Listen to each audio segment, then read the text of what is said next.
Hello. Today I'm going to show you how to reset your calibrations data on your Apple Watch Series 10 or on the other Apple Watch out there.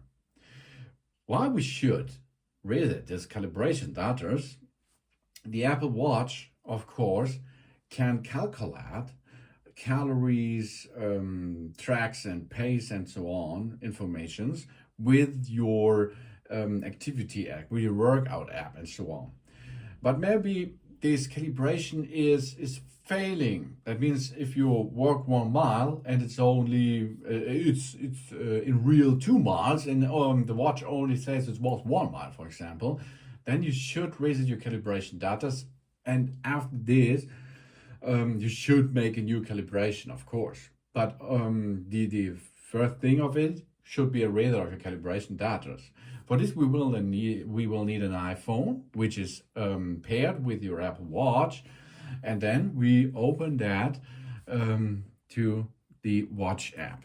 Okay, the Watch app is here. You see, I can see here this watch is paired with that device, and then we go to privacy, and then we go see here heart rate, blood oxygen measurement, wrist temperature, respiration rate, time and daily, music detection, and so on. And there it is, reset fitness calibration status.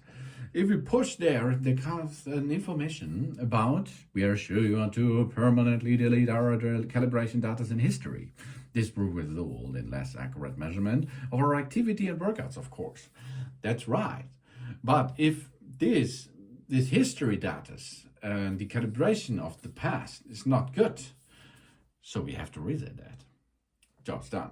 Now it is resetted and the reset is done, and now we can calibrate it new, or we perform it and have a log, make a 20 minutes workout, for example, walking or running, and then job's done. That's how to reset your calibration data on your Apple Watch Series 10.